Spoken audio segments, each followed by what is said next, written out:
Welcome back to anyone who's already been joining us today, and welcome anew to anyone who hasn't. We've been talking today about suicide prevention, and we'll continue our learning and discussions with a presentation by Michael Forst, who's the director of the Maine Youth Action Network, and he'll be speaking specifically to youth suicide prevention. So we're excited to have you here, and thank you, Michael. I do want to remind people that you can ask questions by clicking the little ask button that's should be in the right hand top corner of your screen. We'll take those throughout the presentation and then ask them at the end. So thank you, Michael, and I'll let you take it over. Hey, Heather, thank you so much for that introduction. And thank you to everyone who's joining us for the discussion today. I'm really appreciative to have an opportunity to talk with all of you about youth suicide prevention, specifically through the lens of relationship building and relationship development. This is a topic that at my end, the Maine Youth Action Network, where right now I serve as the program director, this is something that we focus a lot of energy on as the topic of youth suicide prevention, and we try to combine formal models of engagement and supporting young people with our practices of engaging adults and bettering the skills of adults to build relationships with young people. So today we're going to talk through that a little bit to think about the ways in which youth suicide prevention is enhanced through relationship building. So I'll start by sharing with you some of the intended lasting understandings that I hope people have as they leave our shared space today. These lasting understandings take the learning objectives that you can see in the description for this session and maybe make it a little bit more specific. That's my hope to what we're going to be doing here in our time with each other. So you'll notice that as a participant in this session today, I'm hoping you'll leave having explored aspects of the youth mental health first aid curriculum that rely upon strong understandings. We're going to use the National Council for Behavioral Health. We're going to use their model, the Youth Mental Health First Aid Model curriculum, as one of the examples of how Mayan approaches youth suicide prevention. And we're going to look at the aspects of that rely upon strong relationships. I'm hoping that you'll develop a deeper appreciation for the role of youth-adult relationships as a protective factor against youth suicide. And then we're going to think intentionally with each other about some strategies, some communicative skills, some of the things that you can do to strengthen those relationships with people. That's the overview then of today. The overview of our agenda is going to look really similar to that. We'll start by talking about mental health first aid as a model, talk about relationships as protective factors, and then focus on where does that show up in the curriculum and how can we strengthen the likelihood that strong relationships between adults and the young people with whom we're working or engaging can help to reduce the likelihood of youth suicide. As Heather mentioned before, please do use the ask feature in this platform to ask questions. I've dedicated time for Q&A at the end. And then also want to encourage you to use the discussion features to engage throughout. We're gonna have some questions that I pose to you. I'm gonna ask you to think about those questions, to write some notes down, either type them into a notes page that you have pulled up, or perhaps write them pen and paper if that's easier for you. But I want us to be as interactive as we can throughout this time. I'm going to try my best to channel like a Mr. Rogers or a Bob Ross, whichever PBS icon you want to choose, where I'm gonna pose some questions. I'm going to ask you to think about it at home, and then we'll be interactive through the discussion features of the platform that we have here today. I have it pulled up on my phone, so I'll be able to follow along with you and engage in those discussions. So let's begin by grounding ourselves in youth engagement. So this is going to be the first question, the first of a few questions that I ask you to jot some notes down for yourself on paper or type them and drop them into the discussion so that we can see how one another are showing up in this space today. So the first question to consider and jot down some notes is, what roles do you play with young people in your life? So thinking about the young people who are in your family, if you're a teacher, they're in your schools. If you're a public health professional, perhaps they're people in groups that you work with or in the community. But make a quick list for yourself And if you will, put them into the discussion in our platform. What roles do you play with young people in your life? I'll give you a quick moment to jot those down. This question of what role do we play is important to consider when we think about youth suicide prevention, because it grounds us in thinking about the different ways we're engaging with young people, the different levels at which we engage with young people in deeply personal ways or in more community oriented, glancing support ways. It's important to think about how do all of those roles play against one another. The second question is, what characteristics of young people would you consider strengths? That's the second thing that I want you to jot some notes to yourself. And if you're willing to, take those what characteristics would you consider strengths and put those into our discussion feature as well. I want us to think about a strengths-based approach to our conversation today. So those are the two questions that I think ground us in youth engagement and help make sure that we're entering into our work with young people with clear eyes, thinking about all of the different ways that we can enhance the strengths of young folks, all of the assets that they bring to play, and the way they interact with our lives. So I'm seeing some great comments come through about some of the familial ways that we connect with young people. An aunt and a soon-to-be mom. We have folks that are cousins or step-parents to people. We can be friends to people. That's really nice to see as well. Perhaps some of you are younger folks yourselves and may consider younger people to be peers as well.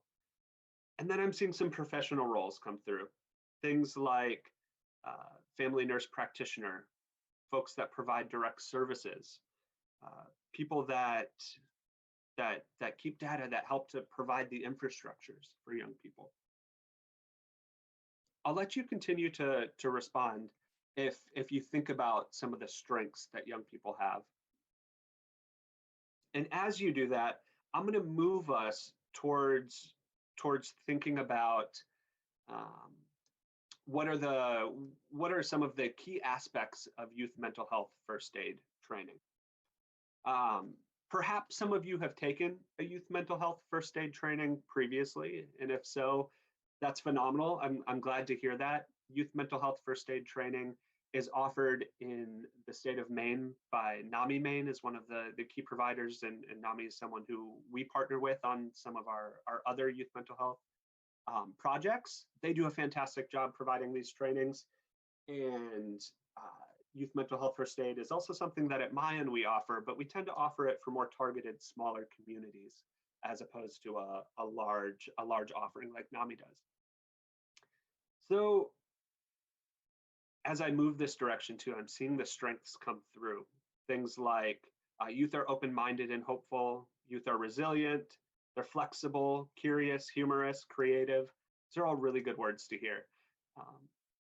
Keep these in mind as we move into the youth mental health first aid curriculum and start to talk a little bit about what you can expect from youth mental health first aid. So if you've taken a mental health first aid training course before, then this is a refresher. If you have not, this is a quick introduction. I want to ground you in what is youth mental health first aid so that we can talk more specifically about some of the key components of the training and how it relates to relationship development with young people. So as I said before, the National Council for Behavioral Health in the United States is the group that runs the US American adaptation of mental health first aid and youth mental health first aid. Here you'll see a definition that the folks at the National Council offer. They say youth mental health first aid is the help offered to a young person experiencing a mental health challenge, mental disorder, or mental health crisis. The first aid is given until appropriate help is received or until the crisis is resolved. So we see first aid, mental health first aid looking very similar to physical first aid. It's our opportunity to engage and to provide support.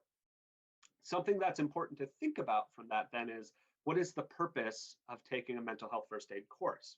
And I've listed these purposes here, not because this is an advertisement for Youth Mental Health First Aid, but because you'll see as we underline that there are of the 5 different ways that Youth Mental Health First Aid shows up as the purposes they're pitching to us. At least the 4 that are underlined really focus on and are benefited by strong relationships between young people and the adults who are providing support. So I underlined those for us so that you can think about how mental health first aid is innately grounded in strong relationships between young people and adults. We're going to come back to this as we think about how do we take that innate grounding in strong relationships and put into the formal model some more focus on strengthening the ways that youth adult partnerships and relationships are showing up. Youth mental health first aid has tremendous proof of effectiveness. On the screen, you'll see several of the different points from the National Council's website where they make the case for mental health first aid. But things like growing knowledge of signs and symptoms, growing confidence in how they can approach young people, and the ability to feel prepared to support young people. So I share this so you can see this model is effective. I think it's very effective, and that's important for me to state because in a moment I'm going to challenge us to think differently about what needs to be added and to think about how strengthening and focusing on relationships is a key component to success. But want to make sure that I give that acknowledgement that youth mental health first aid does have a strong evidence base behind it. One of the reasons that it has such a strong evidence base is because of the focus on the ALGE action plan.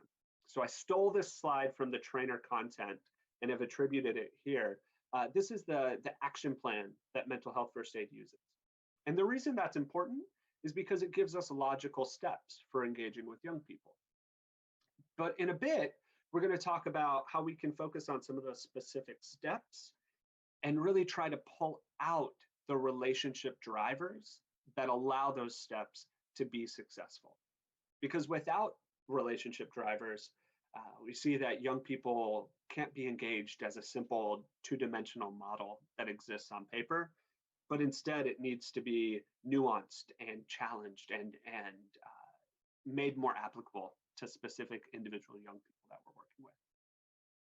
So as public health professionals, I don't have to make the case to all of you for why youth mental health first aid or why relationships, why relationships are an important protective factor.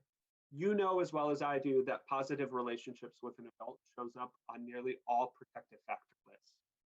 2 of my favorites that are accessible to the public are things like youth.gov and the Children's Bureau's Child Welfare Information Gateway, which do a really nice job taking the idea of risk and protective factors and making them digestible to folks in the public. Both of these lists show that relationships with adults are important at multiple levels of engagement and multiple levels of relationships between young people and their environments. So with that in mind then, I want us to focus back on this ALGE action plan for the second half of our time and specifically pull out 3 of the aspects that's taught in youth mental health first aid and to think about ways that we could strengthen the relationships with young people or approach relationships as an important component of these steps to strengthen the impact. So the 3 steps that we're going to focus on for the second half of this time are the A step, the approach step, when we approach young people to offer mental health first aid, the G step, giving reassurance and information. So how we then offer young people reassurance and information while we're offering mental health first aid, and the encourage step, how we encourage young people to access care and access self-help strategies.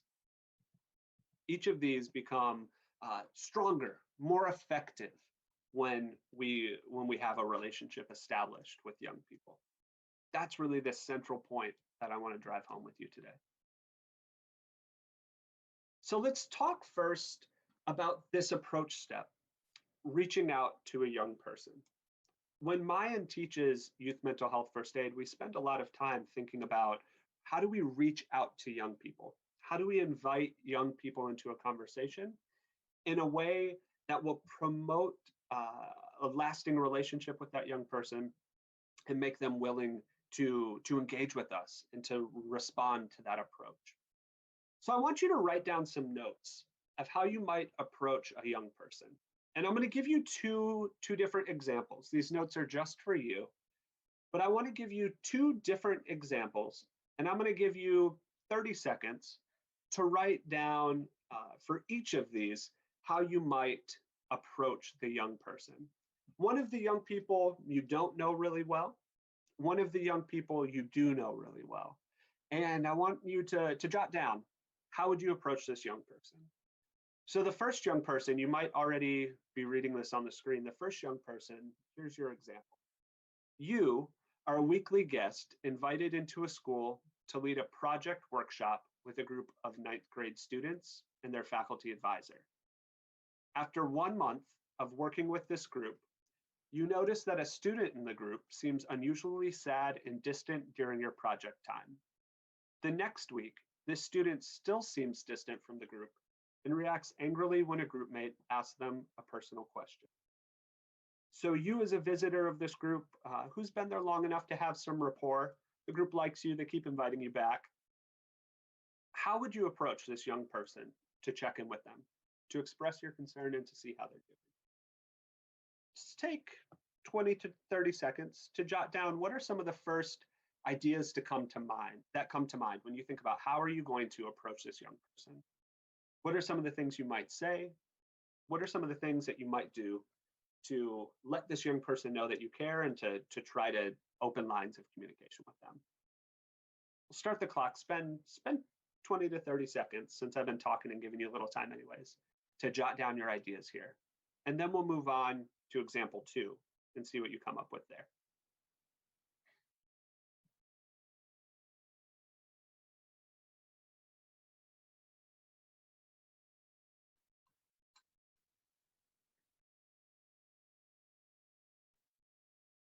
I think this is the time where Bob Ross would be painting behind him or Mr. Rogers would have a song playing. So I'm at a disadvantage.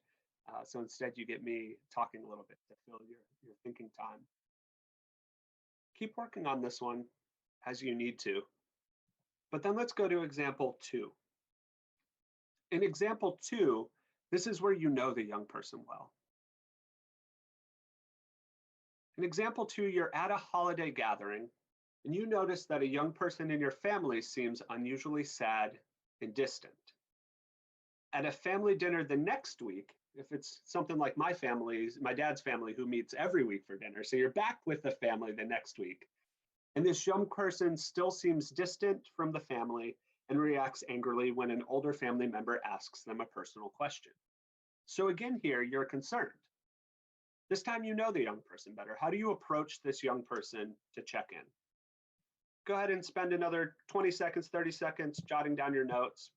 I see some folks putting their responses into the chats. You're welcome to do that, or you can keep the notes to yourself. I'm going to ask you some questions as a follow-up to this when your 30 seconds are up, and that's where I'm really going to be asking you to give me some of your thoughts into the chat box. So how do you respond to this person? How do you approach them?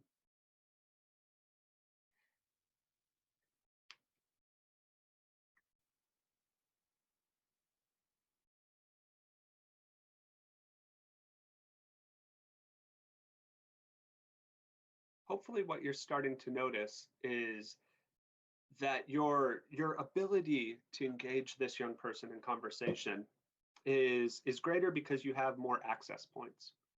There's more spots where you can start the conversation. There's more spots where you can ease into that conversation. And so that brings us to our questions to consider. And these are the questions that I'd love to see you drop some comments into the discussion box. The questions to consider are, which scenario were you more comfortable approaching the young person? And in which scenario did you have more direct language and examples to use with the young person? I think those are two of the really important questions that we need to consider and think about to help really sink this in for us.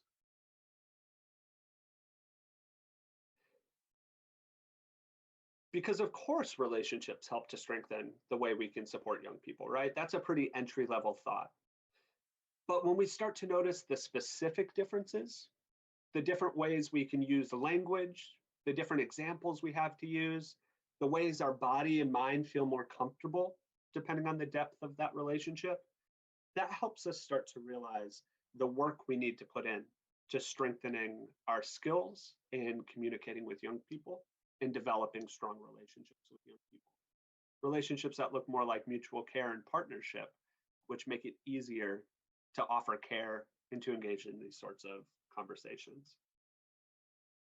So I've seen some good examples come through in the discussion. Folks saying things like, with the person in your family, perhaps you have the ability to ask them to go for a walk, to have some one-on-one time, things that you don't really have the opportunity to do when it's a young person you don't know as well, either because of regulations, time, or access, availability for that sort of thing. But also the opportunity with someone that you know really well to bring up something that you know they've liked or talked about in the past. If young people have had that depth of relationship in the past, it makes it easier to bring up things that you know are easy access points for the conversation. So that then brings up the question to consider, which is how do we strengthen relationships with young people, especially when we don't have familial or close friendship bonds to make it easier? That to me feels like a really interesting question of how do we do this thing? How do we strengthen the relationships we have? So that was the approach step. The two other steps are give reassurance and information and encourage self-help and other support strategies. These are two other aspects of the LG action plan from Youth Mental Health First Aid model. And the National Council says promising coping strategies for youth are safe and interesting for the youth. They should promote satisfaction or mastery of a new skill and help build social and familial ties. That sort of idea of finding things that are safe and interesting for youth or promote culturally relevant and appropriate skills and social relationships, we can only do those things if we know people at a deeper level, if we've created meaningful trust with young people and created a safe space for that sort of self-disclosure. So again, we then come to this question of, does youth mental health first aid set trainees up for relationship success? And I think this is a bit of a yes and no, right? Youth mental health first aid introduces models and goals for engaging youth to support positive mental health. They do a really nice job of introducing those models. That's why at my end, we use the model, we invest in it. But it doesn't provide the skills and practices that enhance effectiveness. And so I want to quickly cover those, talk about a couple strategies, and then we have about 5 minutes after that for Q&A.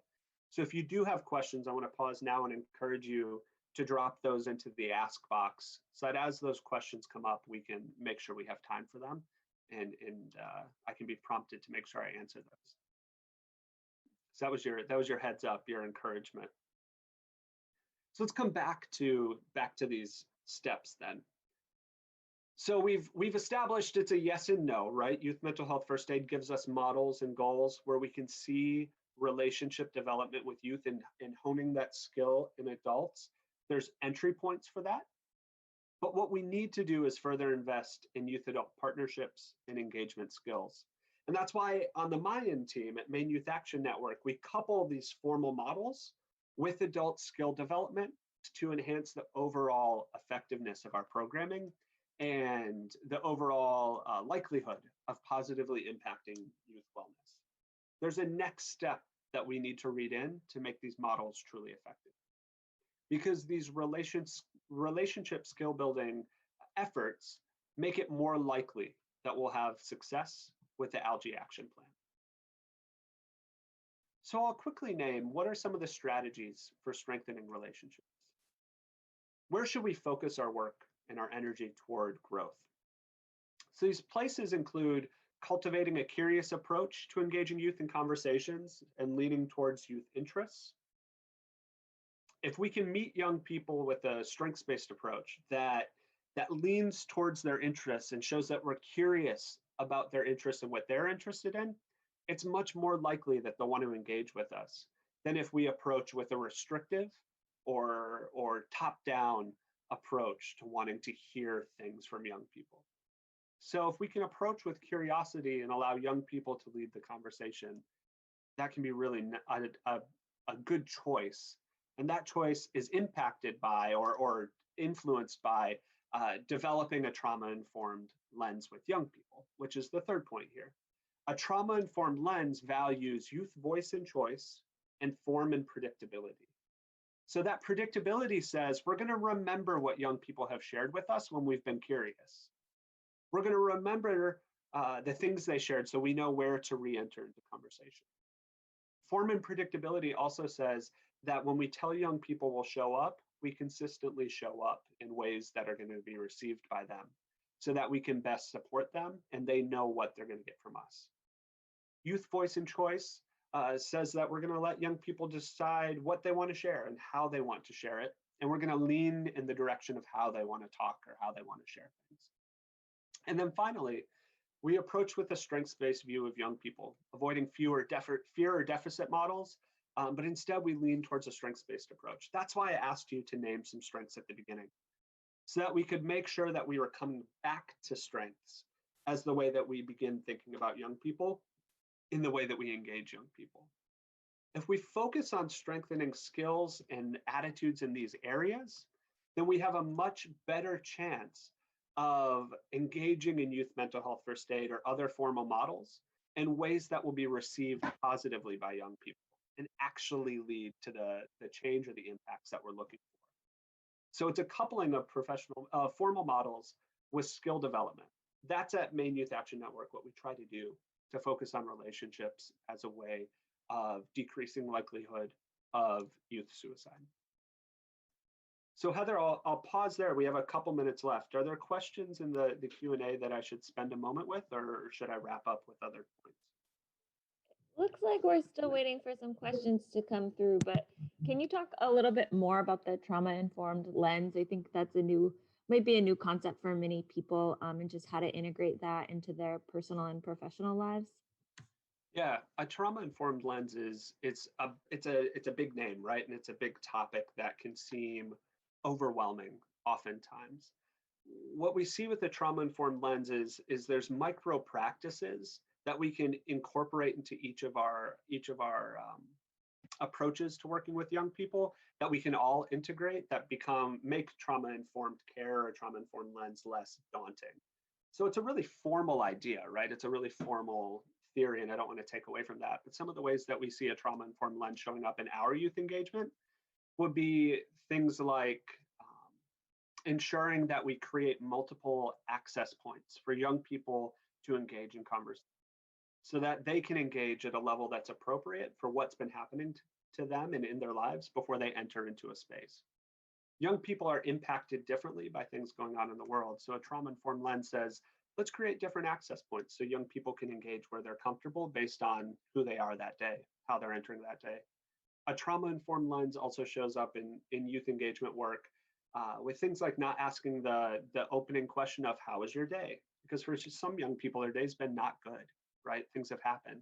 So instead, if we approach with either specific questions that relate to strengths we know young people have, experiences they've all shared, or different ways of engaging in that space, we account for the whole person and the way that experiences outside of our space may be impacting that young person.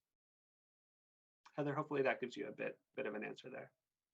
Yes, it's really helpful. And I like the examples that you use too. I think, you get so used to framing questions in one way that you don't take into consideration that um, it might have, historical trauma tied to it for other folks.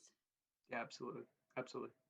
Um, so it is 1:40, but if we get any other questions that come through, we'll do our best to answer them after the fact. But really, Michael, thank you for such an engaging presentation. We really appreciate it, and love that we saw people in the audience participating and taking part. So thank you so much for being here. I mentioned it in the last session. We will follow up later this afternoon with more information on evaluating each of our sessions, both for today and for the other 2 days that we've had so far of the conference. But we will be back in just a few minutes with our last presentation for today. So thank you so much, Michael, and have a great afternoon. Thanks, Heather.